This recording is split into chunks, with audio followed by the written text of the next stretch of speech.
your host, Jill Cody, and today I have a great pleasure of welcoming back my former co-host, Dr. Pettis Perry.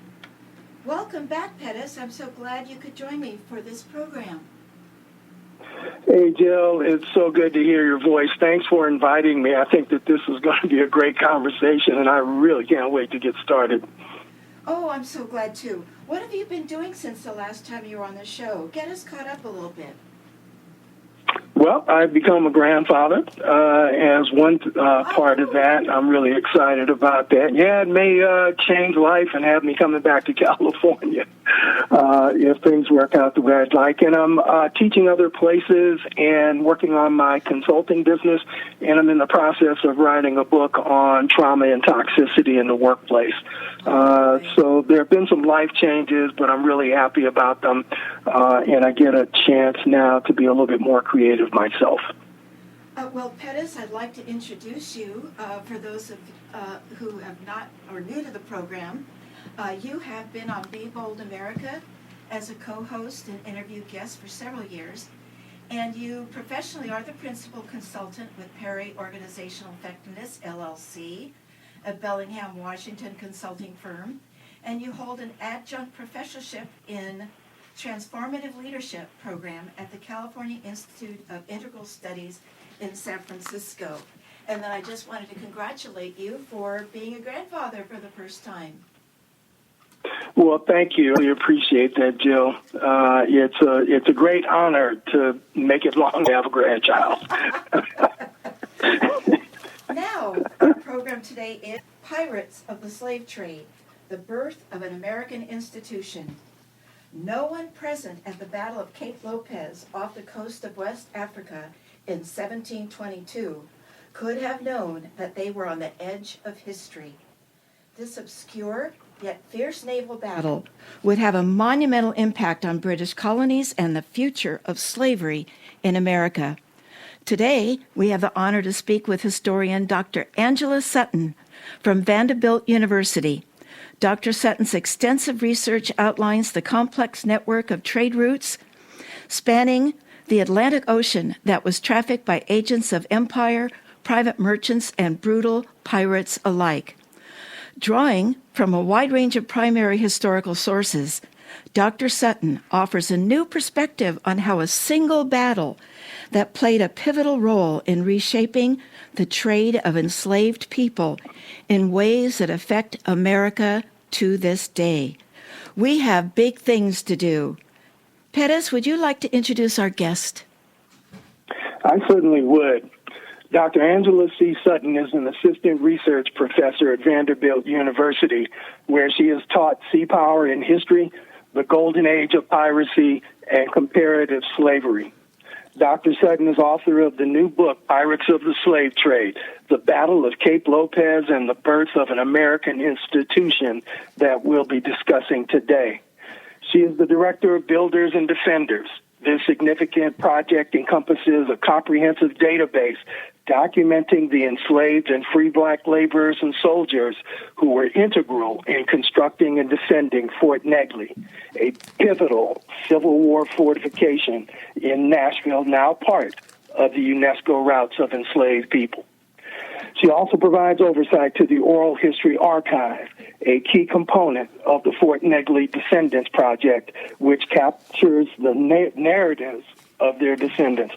Welcome to Be Bold America, Dr. Sutton. Thank you. What an introduction. It's so great to be here. Jill? Yes. Back to you. Thank you. Welcome, Dr. Sutton. How are you today? Thank you. No, I'm so great. How are you? I'm good. I'm looking forward to this interview. Dr. Sutton, why should every American know about the Battle of Cape Lopez, and why do so few do? Oh, it's a great question. I think that when you look at the Battle of Cape Lopez, right, it happens in 1722 off the coast of Gabon in West Africa, and it is between a band of pirates that had been wreaking havoc on the slave trade, just attacking every slave ship, every factory where enslaved people were being kept imprisoned until they were ready to be put onto ships. Every port that they could find, they exploded them. They killed. They took crews. They impressed people into their fleet. And it was between them and the British Navy, who was, of course, attempting to stop them because they had brought the slave trade to a standstill. And the demand of the Americas had grown so exponentially that the British had no choice in their eyes, right, but to send out some of their best ships to stop this pirate menace. And what happens at this battle is that, of course, the pirates do get brutally killed and taken away, and then most of them are executed or have other terrible things happen to them. But what it does is it creates a situation where Britain becomes the preeminent slave trading power. See, before that, the Dutch were right up there, the Portuguese, the French. There was this battle for who would have supremacy in the trade. After the Battle of Cape Lopez, it's a very decisive turn, and Britain becomes the number one enslaving power. And they're the ones that are responsible for bringing their form of slavery, which is chattel slavery, to North America, to the territories that would become the United States. And so prior to this point, you have a wide variety of different interpretations of what slavery could be. And a lot of the other European powers who are enslaving Africans and forcing them to work in the Americas are using the Roman model. That's their understanding of enslavement. And so under the Roman model, people still have human rights. It's a limited set, of course, and you're still enslaved, and you still have to, your labor is still taken from you. However, you still get to have the right to be a human being who gets to have the right to life and the right to familial integrity. Your children cannot be taken from you under the Roman model. It does happen, of course, it did happen, but legally, enslaved people had recourse if they knew how to navigate the system. Under the chattel model, enslaved people become objects in the eyes of the law. So they go from being people to being legally things, and things can be treated however you treat things. And that is the whole root of every problem that we've run into, I think, in this country ever since. The fact that we were fine with taking the humanity away of one group of people. Once you do that, it leaves the door open to take anyone else's humanity away, too. And chattel slavery was just really brutal and dehumanizing.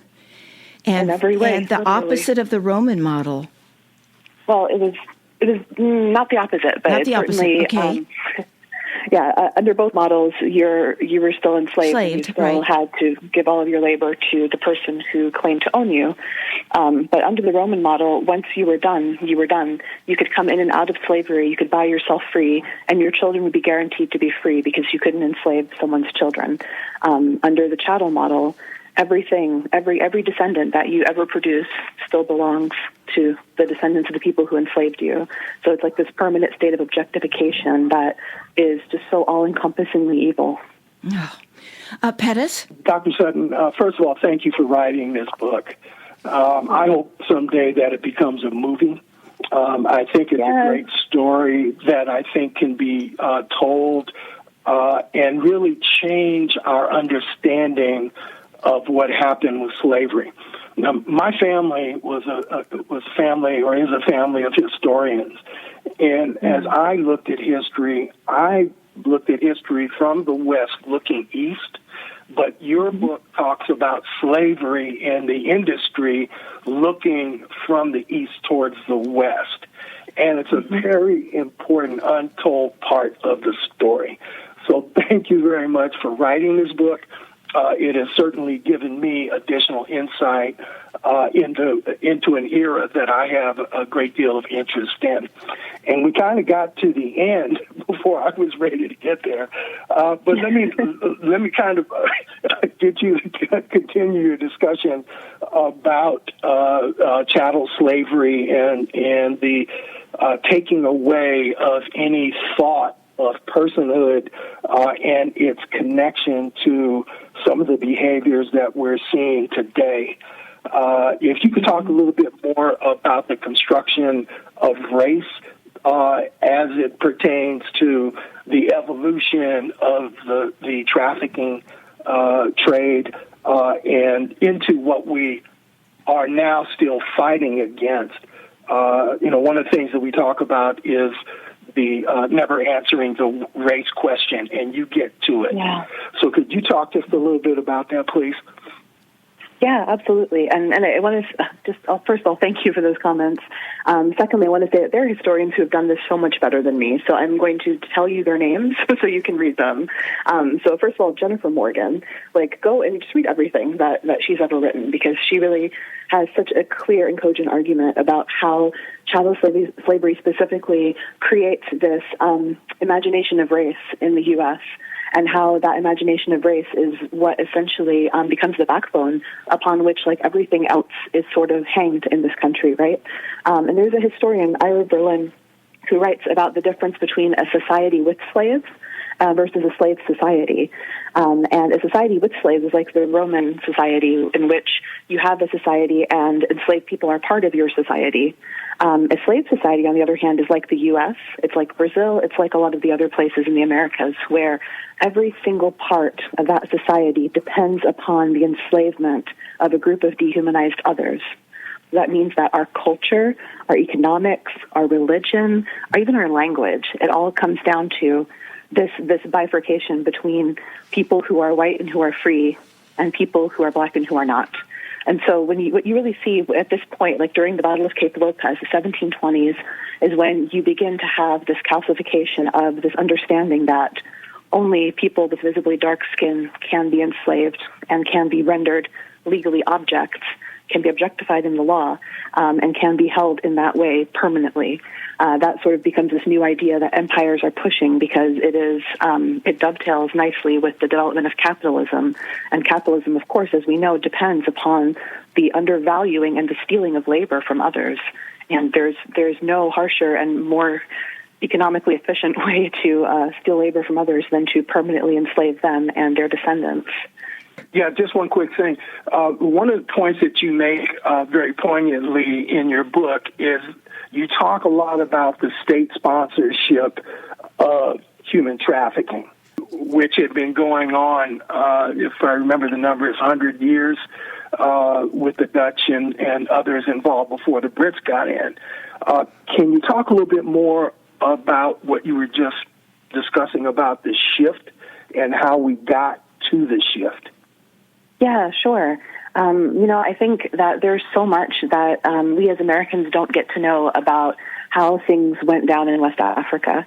And when you read the narratives of enslavers, right, that, most of my documentary base is all written by enslavers. I have very little written by anyone else. And that certainly changes the way you look at the history, because you only see enslavers putting themselves into the most favorable light. And even in the most favorable light, it's nothing but gruesome cruelty as they try to find and invent every possible way that they can leverage their ships, their ammunition, their ability to build fortifications along the West African coast, their language skills, anything they can think of in order to extract more human beings out of Africa.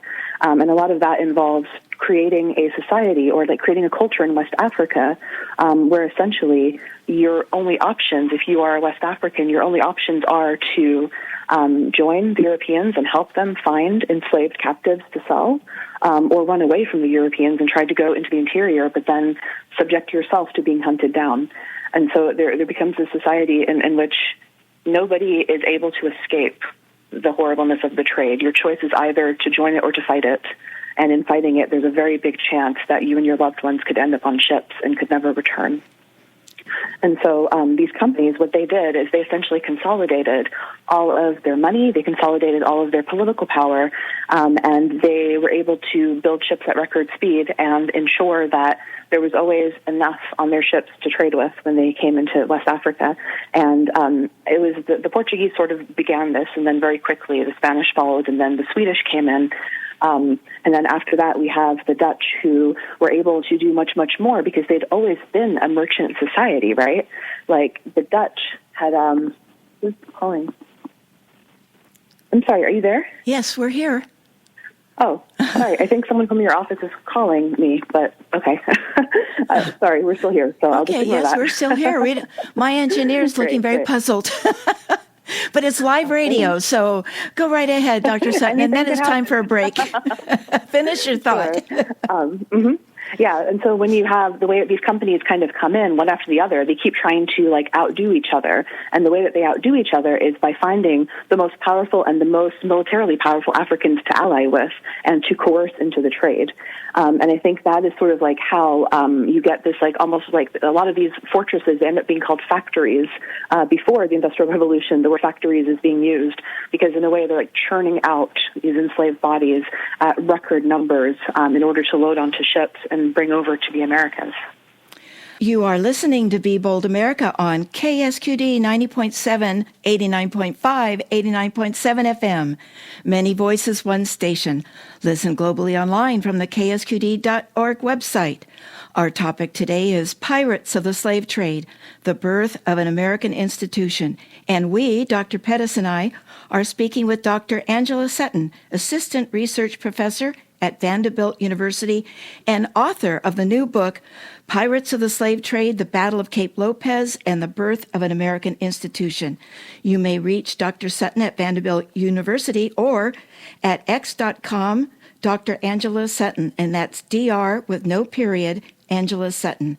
I'm your host, Jill Cody. Hi, I'm Tom Hartman, your host for Progressive Talk on K-Squid, 90.7 FM, community radio for the Central Coast, 4 p.m. weekdays. KSQD is a vital media resource for listeners in Santa Cruz and Monterey counties and worldwide on the web. Please help support this station by making a contribution to keep the station thriving. Go to ksqd.org and give what you can to help keep shows like mine coming to you daily at 90.7 FM. You know, with 6 large corporations owning most of the media, it's essential that listeners support grassroots, locally run radio stations like KSQD. Community radio is responsive to its listeners and isn't afraid to challenge the status quo. Please join me, Tom Hartman, in supporting K-Squid, 90.7 FM, community radio for the Central Coast by making your pledge today online at ksqd.org. That's 90.7 FM, K-Squid. Catch me right here at 4 o'clock this afternoon. Thank you, and tag you're it. Now, Dr. Sutton, I wanted to get back to the Battle of Cape Lopez. It seems to be the tipping point, and you talk about it being an obscure and fierce naval battle with monumental impact on the future of slavery in America. So, tell us a little bit about that battle and why it had such an impact. And was Black Bart part of that? Yeah, absolutely. So Black Bart, he was such an interesting character because he's essentially the everyman. What you have to know about this time period, so 1722, by this time, 1 in 3 slave ships are being attacked by pirates. And so people who were working on slave ships knew very well that there was a high chance that they wouldn't make it back. And Black Bart was a navigator on that ship. And like most people who worked in the trade, except for the captains, of course, they were sort of coerced into it. Either they were physically impressed by people or it was circumstance that coerced them, right? Like there was a crazy amount of inflation happening because of all of the wealth extracted out of the New World being concentrated in the hands of the few of the royal companies. And so a lot of the fishermen and things like that, they were out of work and they were forced onto these ships by circumstance. And it was an incredibly miserable job. I mean, of course, being enslaved was the worst, but working on a slave ship was also pretty horrific. And being forced to keep enslaved people pacified, otherwise your chances of being thrown overboard were quite high as well. And so he was working as a navigator on a slave ship. And when the pirates come to get his ship, he's the first one to volunteer to join the pirates. Like, he's ready to get off that ship. And most of the people he served with also joined the pirates. And shortly after that, his captain dies in a very elaborate, interesting con that he tries to pull from the governor of Principe, and the Portuguese governor. And so Black Bart gets elevated to captain within 3 months of becoming a pirate. And because he's a little bit older and a little bit wiser than a lot of the other men, generally it was very young people who got forced into this trade. So, think 17, 18, 19 years old. Black Bart was in his 30s. And so he leads this big pirate troop, and he realizes that there's nowhere left to go. The pirates would have gone to the Caribbean, but at this time, all the naval powers were cracking down on piracy in the Caribbean, pushing all of the pirates into Africa. And so there was this like nihilistic rush near the end of what we call the golden age of piracy for pirates to hurry up and grab as much wealth as they could so that they could trade up to a big enough ship that would be stable enough to make it round South Africa and into the East Indies, where it was a lot easier to be a pirate. There were a lot more things to plunder and a lot more places to hide in the East Indies and the Pacific. But getting there was a major problem. And so a lot of the pirate fleets, they realized that they banded together. So many captains banded together with all of their ships. They could sail in a fleet and essentially beat anybody that tried to get them. And so Black Bart, for a year and a half, he was just like creating havoc all along West Africa's coast, while Challoner Ogle, who's like this naval officer who's tasked with hunting him down, is right in front of him the entire time. So Ogle thinks he's pursuing Bart, but Bart and all of his pirates are behind him for almost a year and a half. Ogle never thinks to look in his rear view. Yeah. And so at some point, it's an incredible amount of luck that they finally do cross paths when Black Bart's crew had just had an incredible shake-up, incredible dust-up, and they're taking a break in the Gabon estuary because it's a great place to get your ships up on land and scrape the barnacles off and get them refitted and things. Black Bart had this penchant for taking all the best bits out of all the ships and cobbling them together into like super floating fortresses. So he liked to have like the biggest weapons, and he would like lash them together and just make a floating fortress. And so they were doing this when Challoner Ogle found them. And Challoner Ogle was quite clever in that he disguised his ship to look like a merchant ship. He put up the Portuguese flag to make them think that it was just an undefensible Portuguese ship. And he comes out into the middle of nowhere where the pirates can't run and pretends to be distressed. And so the pirates investigate because they're going to take his ship. And then at the last minute, he raises the British flag. And that, as soon as you raise the British flag, you're telling the pirates, if you fire on me, you're dead. Like, it's an immediate death sentence. And so the pirates, they got quite scared, and they debated among themselves whether they should or not, until, of course, some of the more arrogant long-timers who were a little bit more nihilistic in their outlook decided to make the decision for the whole crew and engage. And from there, you just have this like monumental clash that comes in two different waves because there's two different arenas of battle there. And when Challoner Ogle wins, he takes the rest of the survivors up to Cape Coast Castle, which is the seat of English Royal Africa Trading Company. And so at Cape Coast Castle, which is still there, you can go visit it, all the pirates go into the slave dungeons, and they're left kind of to their own devices as a lot of them die from their wounds and things until they get tried, and then they get subject to this like mock trial. And the mock trial was so interesting because even at this stage, Black Bart had a lot of black pirates in his crew. And Challoner Ogle could have tried the black pirates too and hung them, but instead he decided to separate out anybody who looked visibly black and sell them into the trade without asking them to give any testimony. And there's so much precedent for that because 2 or 3 years prior, Blackbeard, his crew, also got taken by Governor Spotswood in Virginia, and he had many black pirates on board as well. And one black pirate ends up being asked to give testimony in the court trial, and later the governor goes back and erases the testimony because he decides that as a black person, he is a thing and not a person, and things cannot give testimony. And so Challoner Ogle, and so Challoner Ogle takes another leaf out of that book and does the exact same thing. He figures if you're black, you're a thing and you can be sold, and he sells them and pockets that money, never even shares it, never even skips a beat. Like, it's an immediate decision for him. And I think that's where you can sort of see that agents of empire had such a high stake in objectifying black people because that is where all of their finances came from. That is how they built their empire, off of the blood and sweat and off the backs of Africans. And was that the root of how the chattel slavery began that then became our model? Yeah, right, because after that battle, the slave trade calmed down. The assault on the slave trade calmed down, and the British were able to rebuild the fastest. And so they were able to ship enslaved Africans out at greater amounts than anybody else. And they brought them to their colonies, which, of course, were the North American territories, the ones that would become our country, as well as some British Caribbean islands. And so because the British were able to have this swell, this influx of enslaved people that they brought here, they were able to influence the type of culture that they would bring. And so chattel slavery sort of starts to take root at this time in what would become the United States. Pettis, I can just feel it. You have a question. Just one? Just one. You could have a couple. Would you talk a little bit about another one of the characters in your book? I believe you pronounce his name John Connie, and his role. One of the things that happens when we have conversations around the trade is the discussion about Africans selling Africans into slavery.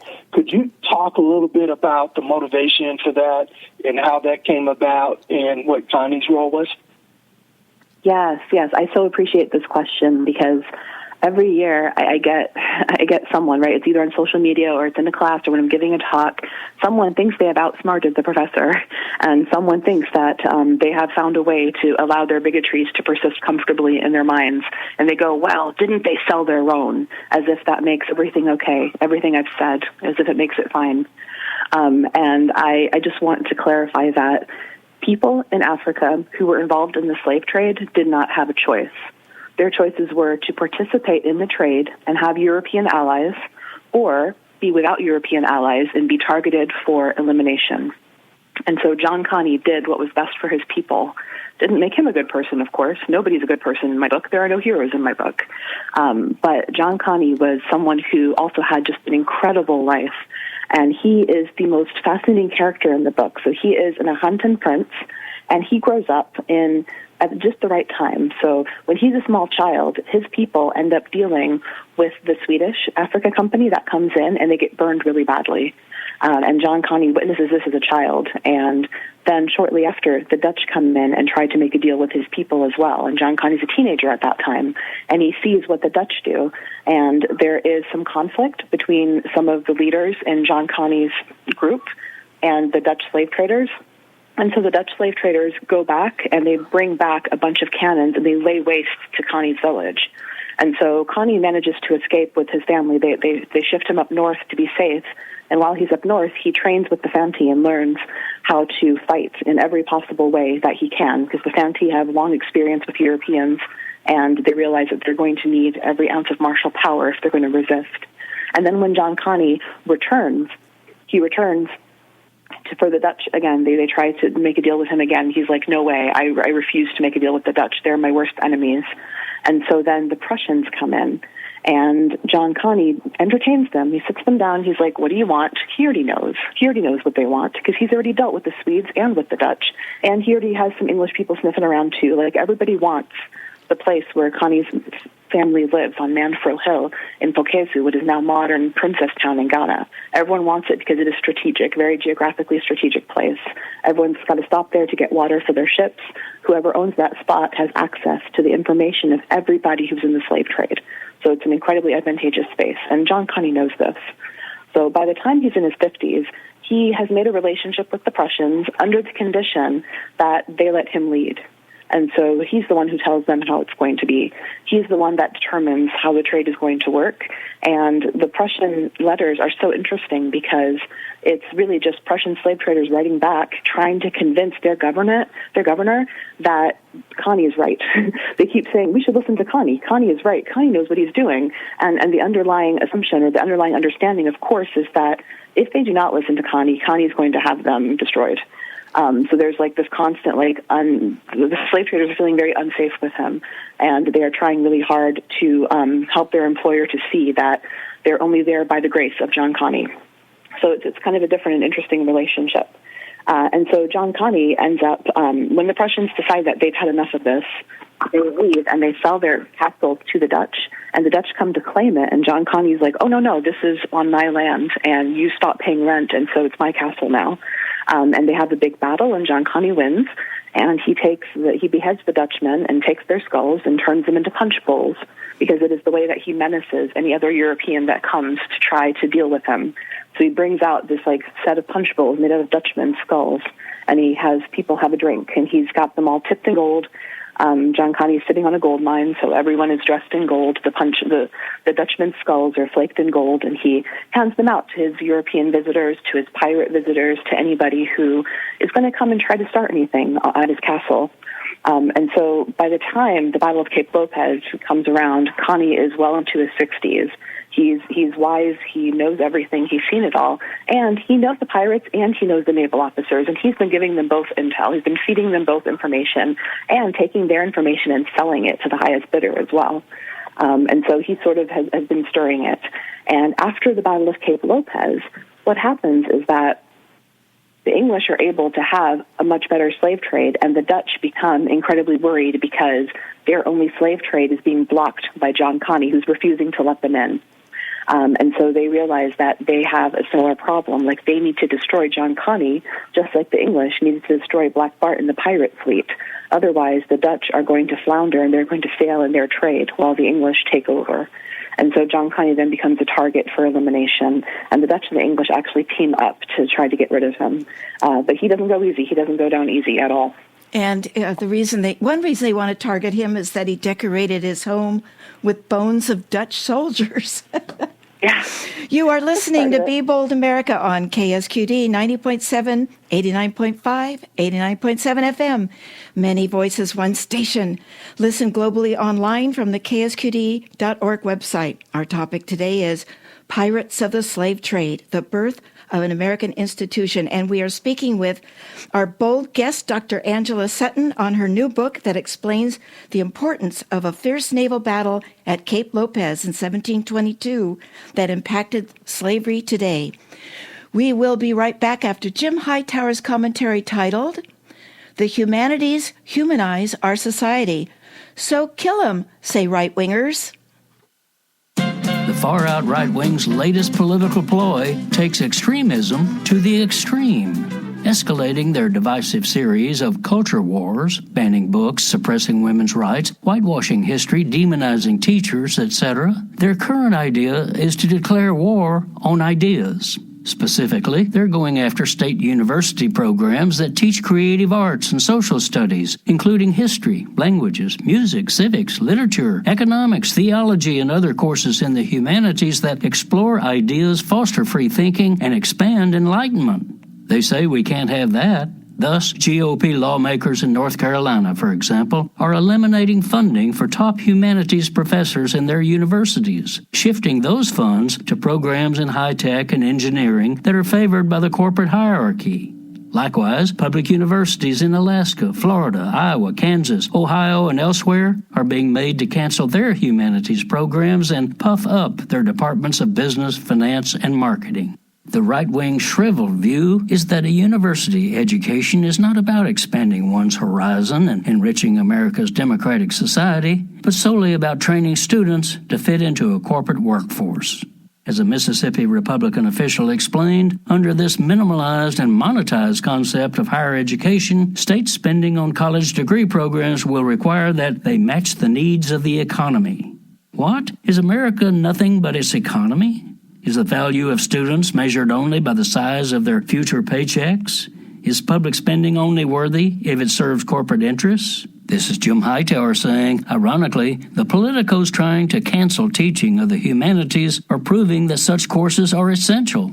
After all, the humanities strive to humanize today's social order of corporate domination, exploitation, and inequality. The value of that vastly exceeds its price. The Hightower Radio Lowdown is made possible by you subscribers to Jim Hightower's Lowdown on Substack. Find us at jimhightower.substack.com. If you're just joining us, our topic today is Pirates of the Slave Trade, the birth of an American institution. And our guest is Dr. Angela Sutton, who is an assistant research professor at Vanderbilt University. And I'm honored to have Dr. Pettis Perry back as co-host today. Dr. Sutton, in the commentary that Jim Hightower mentioned, the right-wing whitewashing of history and declaring war on ideas by going after universities teaching creative arts and social studies, including history. After hearing Jim Hightower's commentary, did any thoughts or reactions come to mind? Yeah, of course. I live in Nashville, Tennessee, and I'm very fortunate to be at a private university that's got a nice endowment, and there's a lot of support in Nashville and in the state of Tennessee for incredibly robust humanities education. And I get to work with such wonderful people to put that into place. However, I'm one of the only lucky ones, right? Like there's so much injustice that happens at the state level. So much injustice here with Tennessee State University, for example. They're owed over $2 billion by the Tennessee government. Tennessee government has neglected Tennessee State University, which is our largest public HBCU, in favor of UT and its other universities.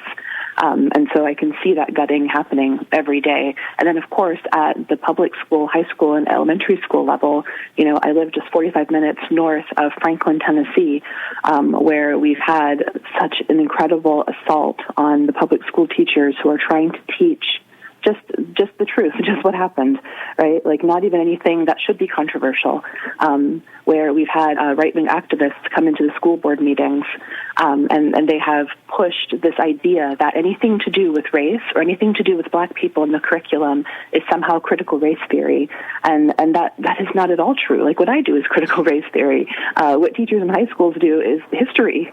Pettis, I know you have questions on our topic, but did you have any follow-up thoughts and reactions to Jim Hightower's commentary? I'm always concerned with censorship. It's not what universities are about. They're supposed to be the one place in the world where you can go and debate ideas. And when you start eliminating what people can read, all you're doing is dumbing down a society.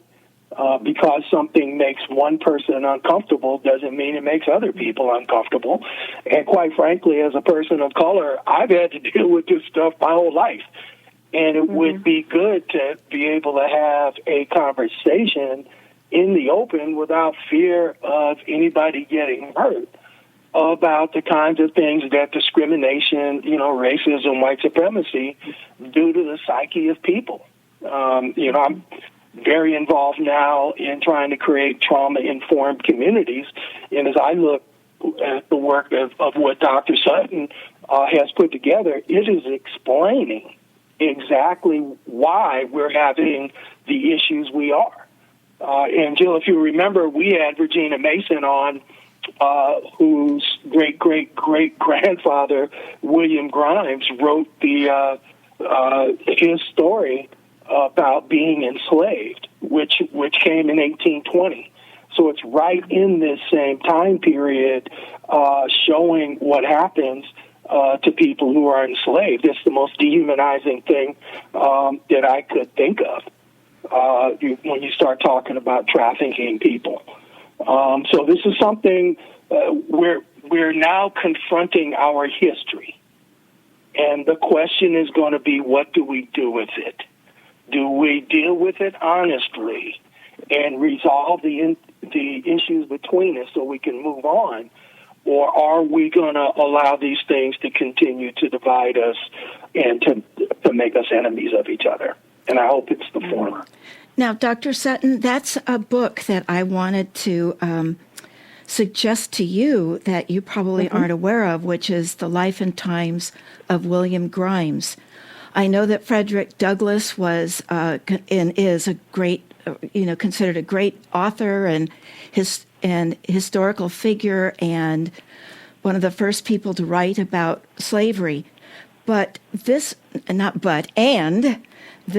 book by Regina, what was Regina's last name? William Grimes. Well, no, Regina Mason. Well, the author was Regina Mason, and of The Life and Times of William Grimes. But he actually was a slave at the time, wrote himself, with the help of a white woman, his memoir of being a slave, and it is just powerful and sickening, and then he wrote a second memoir when he got older to finish the story, and Regina Mason put it all together. So not to take too much more time, but I recommend that book for anyone. And also you wrote, Dr. Sutton, The Value of Reading History. There is a value of reading history with an anti-racist lens. What do you mean by that?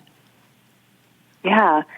So for me, it's the realization that, systems of white supremacy have been so entrenched for so long.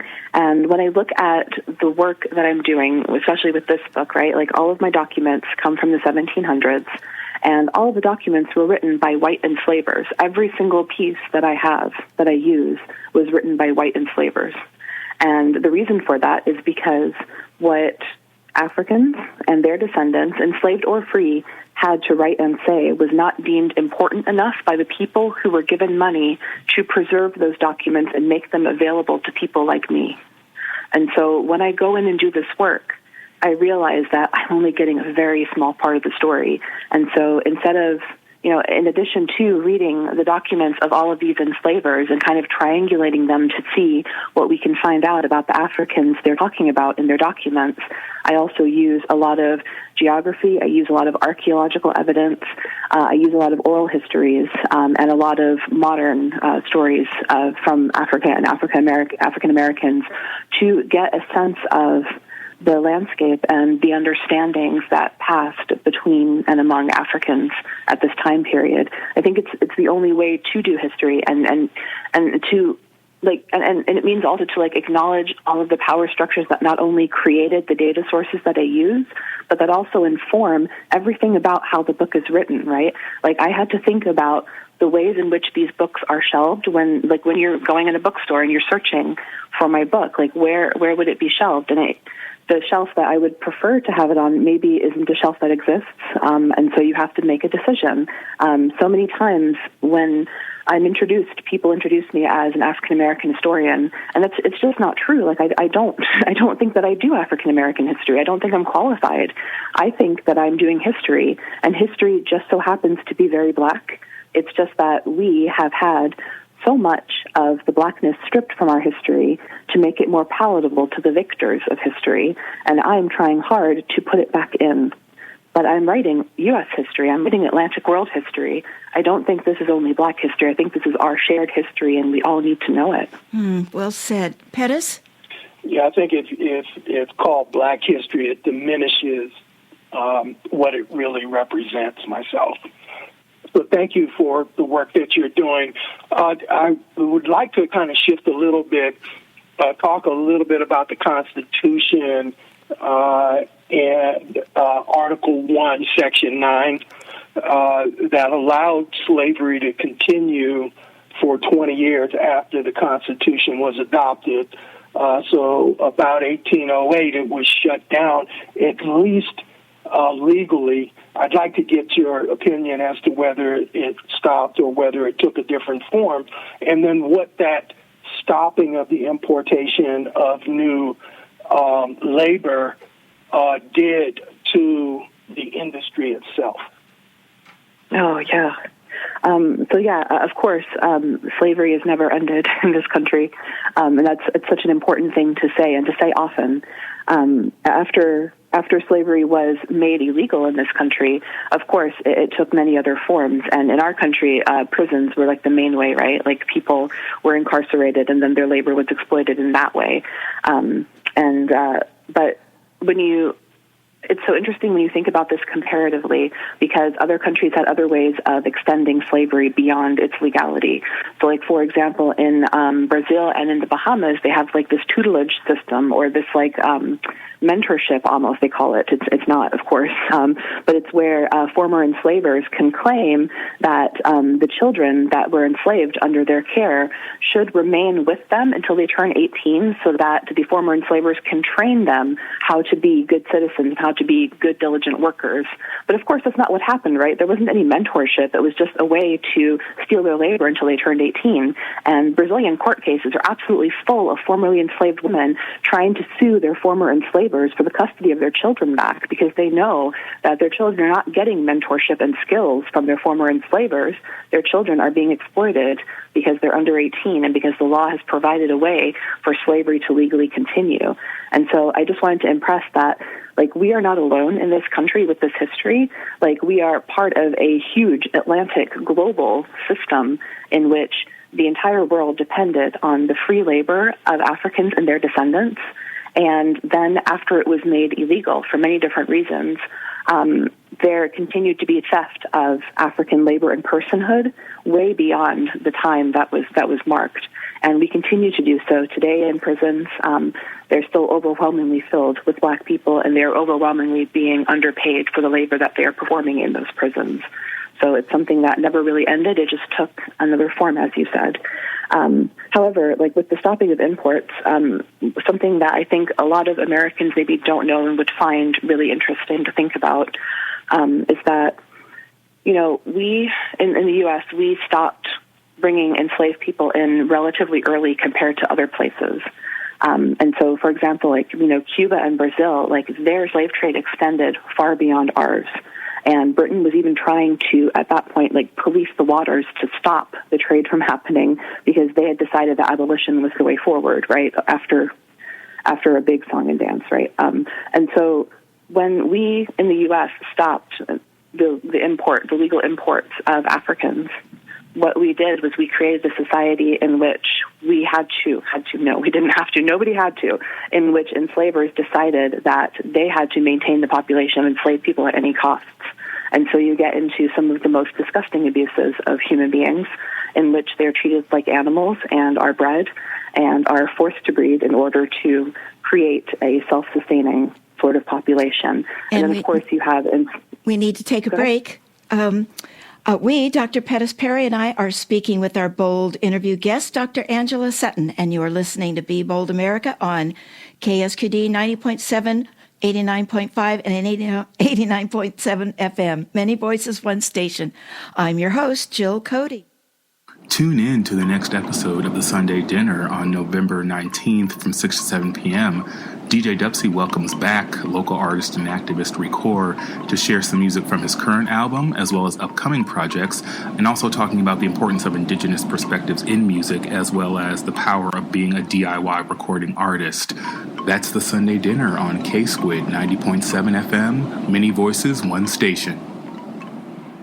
And we're back. And Dr. Sutton, this is our time where I ask what we might be able to keep doing, stop doing, and start doing. But first, I wanted to let you finish your thought and then to see if Pettis had any other question, too.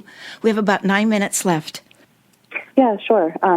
Just wanted to talk about the differences between having a self-sustaining population that relies on sexual violence in order to be perpetuated versus having an extension of the slave trade in which imported Africans are the full base of the enslaved labor, and kind of think through what that does. Dr. Pettis is speaking about trauma and being trauma-informed and kind of understanding what that means.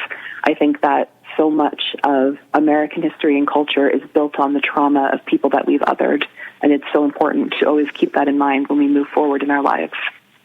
Pettis? Thank you for those explanations. Near the end of your book, you talk about reverse engineering the slave society. Would you talk to us a little bit about that, what you mean by that? Yeah, sure. In the book, one thing that becomes clear as you read, and hopefully should be clear by the end, is that the way that our world is now was consciously created by unscrupulous and greedy people who decided that it was okay because it was good for their bottom line.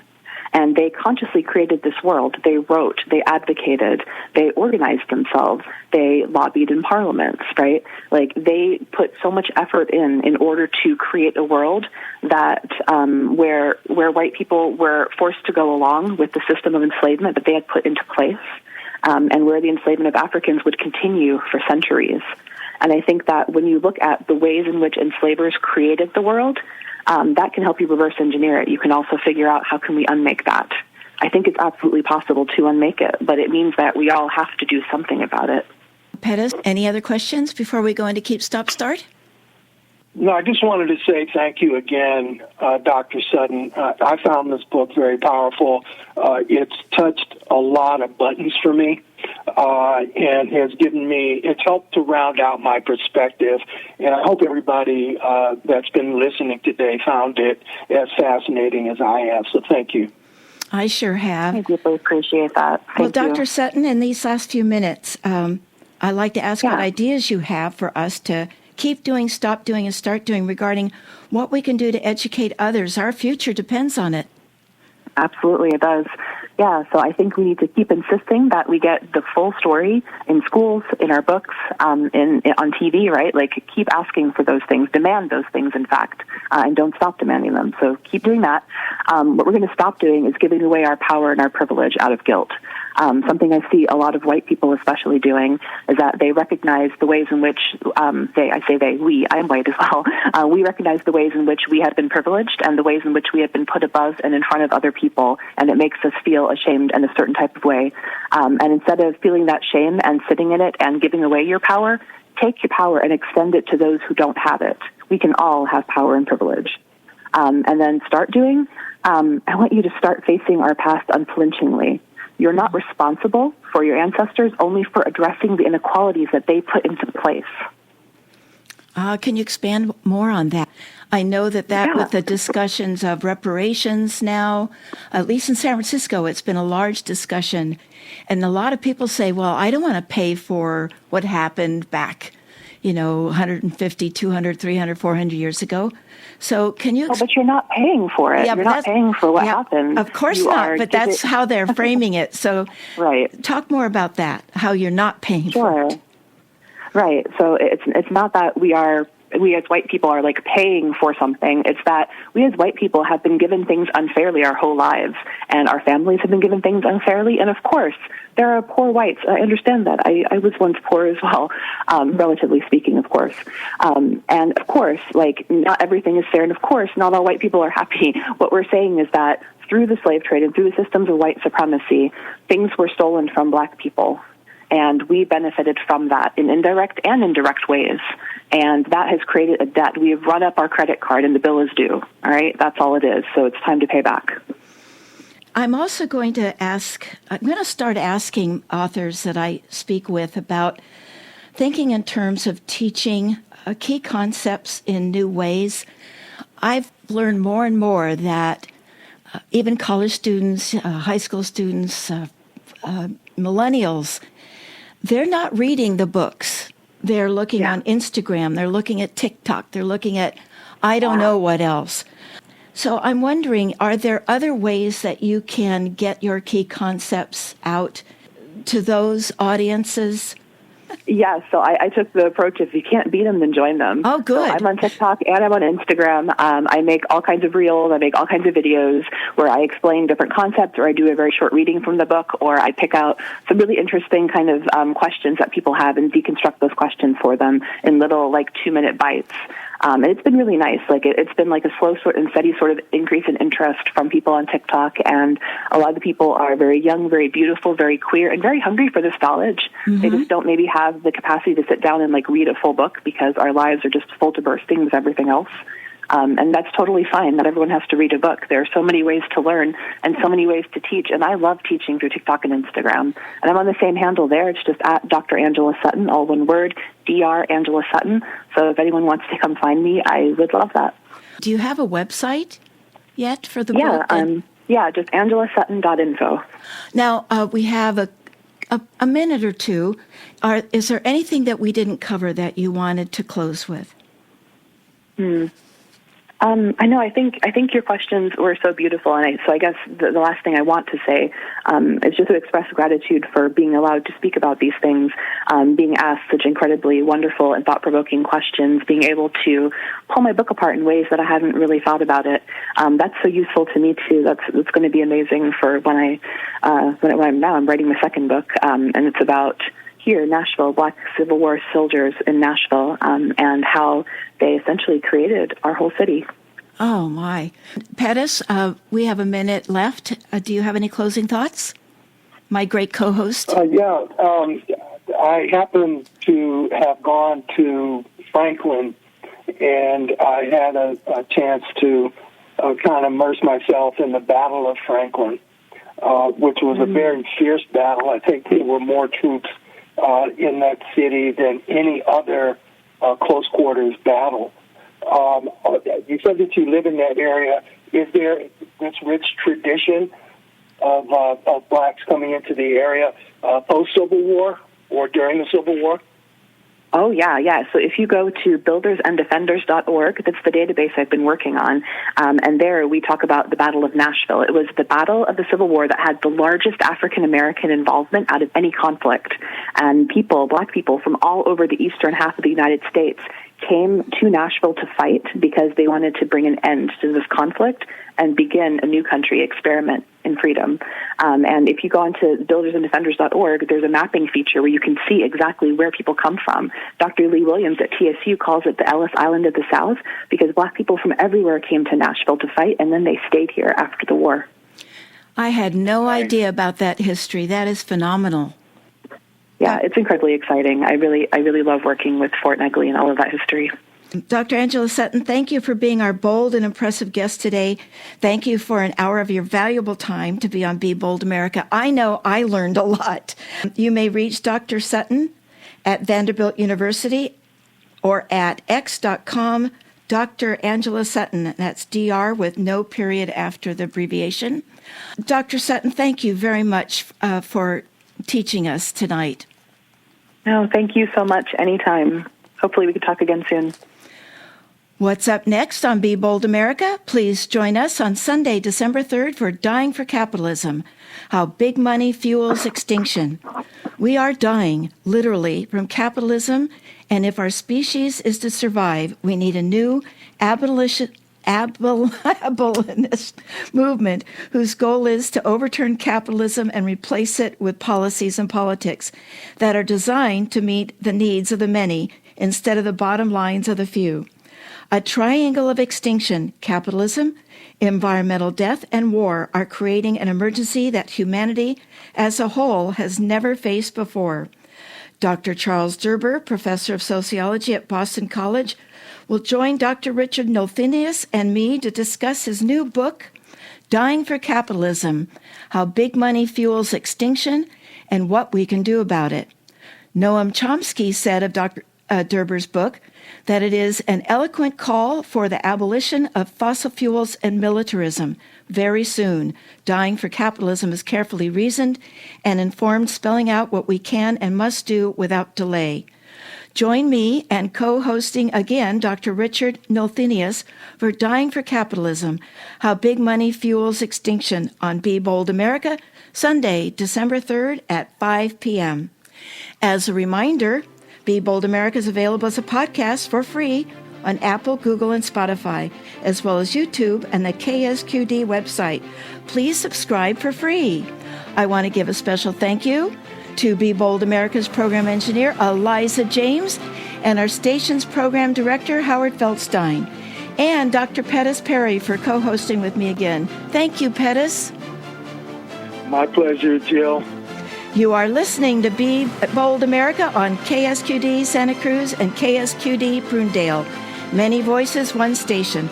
Listen worldwide online on ksqd.org. Stay tuned for Sunday Dinner. My name is Jill Cody. Pettis Perry. And thank you for listening to Be Bold America. Until next time, keep, stop, start.